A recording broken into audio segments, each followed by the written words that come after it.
Check. All right, welcome back to Getting Sober, again, YouTube's friendliest community for no judgment sobriety.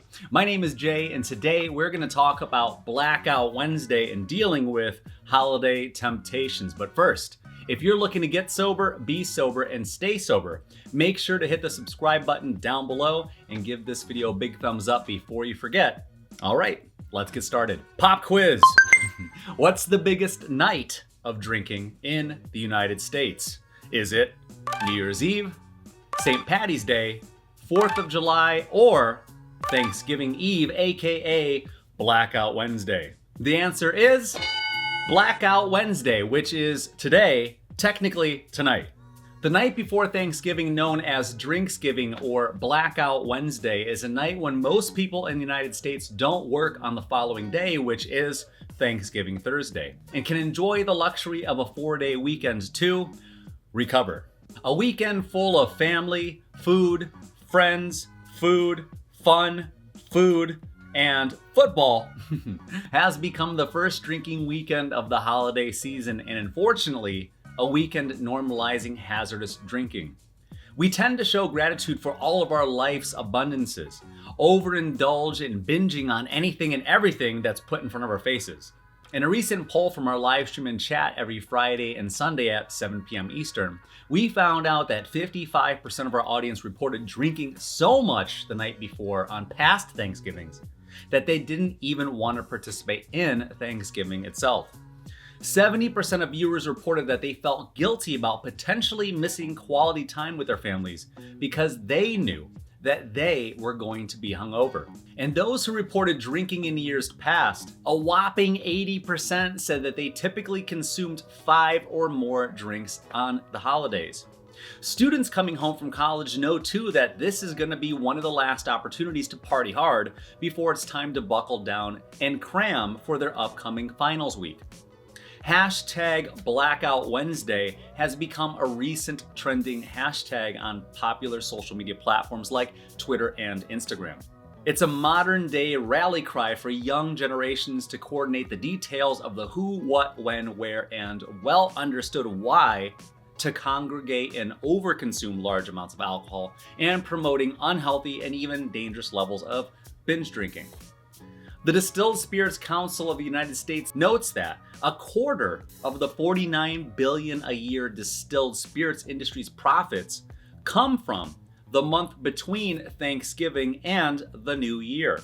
That's over $12 billion in liquor sales, not beer, not wine, just liquor sales over the next 5 weeks. In 2019, the restaurant management platform Upserve reported a 173% increase in the sale of shots of liquor compared to the year before.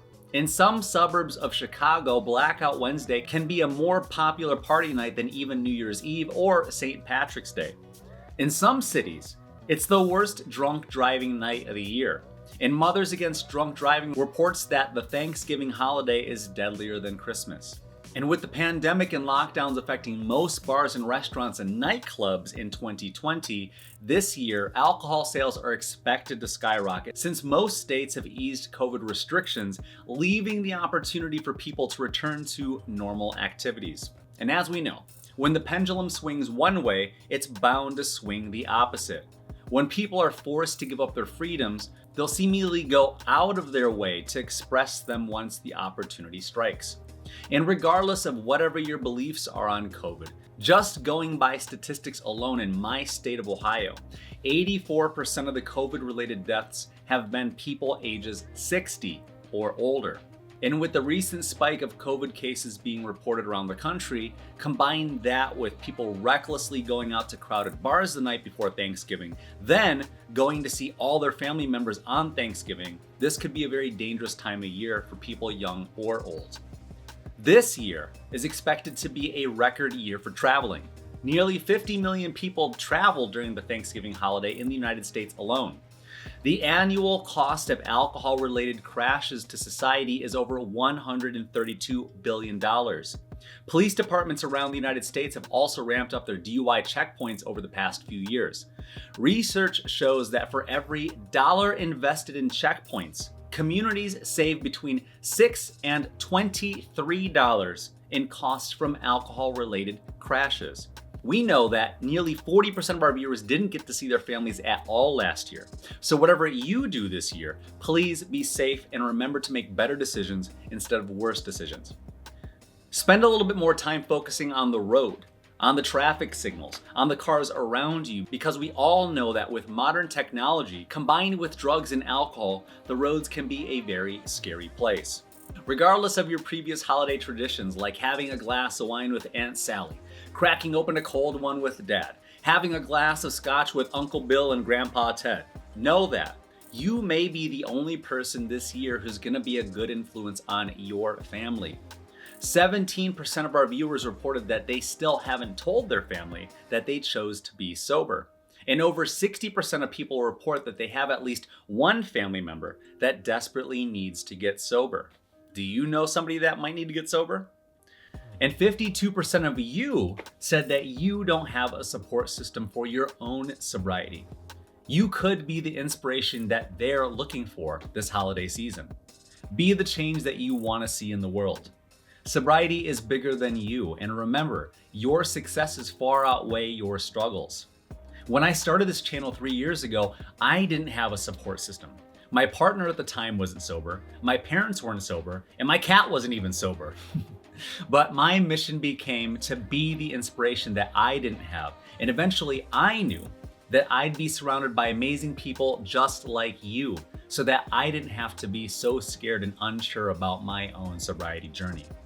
Remember, the law of attraction suggests that positive thoughts bring positive results into a person's life, while negative thoughts bring negative outcomes. Community is important just as family is important. And with the heaviest 5 weeks of alcohol sales starting right now, we have the opportunity to set better examples for those we care about. We have opportunities to walk into Thanksgiving with our newfound pride in our sobriety, saying that sobriety is mine and I'm not giving it back. Being great representatives for the sobriety community and for ourselves, and maybe for the first time, just enjoying the holidays. Not having a drunken argument about politics and maybe changing somebody's mind for the first time and undoing their adopted, normalized, toxic behaviors. I'm sure you're already thinking about which relatives you're already not looking forward to seeing, and try as they may to ruffle your sober feathers and gaslight you into believing that toxic behaviors is just their insecure form of tough love. You'll know better. Why? Because you'll be sober, that's why. You may not be the oldest one in the room, but you can be the adult. You may have ruined holidays year after year. You may have made excuses about your work, or not feeling good, or not having enough time to be able to visit. But this year, you get to show your friends and show your family that this actually may be a new year, and this may actually be a new you. A new year is just around the corner. And on your long checklist of sobriety milestones, along with the first 3 days of sobriety, the first week, the first month, the first concert, the first birthday, and telling your friends and family that you chose sobriety for you. Thanksgiving, Christmas, and New Year's Eve are 3 additional major milestones that you get to master during this holiday season. And speaking of the holiday season and the spirit of giving, we will be giving you an all-day live chat room to hang out in starting on Thanksgiving at 11 a.m. Eastern and going until 11 p.m. Eastern or later. Instead of me talking all day, we'll have rotating information on the screen about alcohol, about sobriety, about us, about our mission. We'll have a slideshow of our inspo memes, thumbnails, our previous episodes and live streams, and a whole lot more. Sam, the moderator, Cat Mom, and myself will be popping in periodically to say hello, to remind you that your sober family is just a YouTube away, in case your real family is getting on your nerves. We've also recruited a handful of our trusted members to help us moderate the chat room throughout the day. And if you haven't yet joined us as an official member of our community, hit the join button next to the subscribe button down below so that you can get exclusive access to new Member Monday content every Monday, even the old ones. And don't forget to leave this video a thumbs up, and don't forget to leave a comment for either me or anyone else in our helpful community in the comment section down below. And with that, I want to wish you a happy Thanksgiving. Don't forget to show gratitude and be grateful for all your hard work, your success, your learning experiences, and just how far you've come along your sobriety journey. Good luck to you on your sobriety journey, and I will see you in the next video. Everybody's having a good holiday.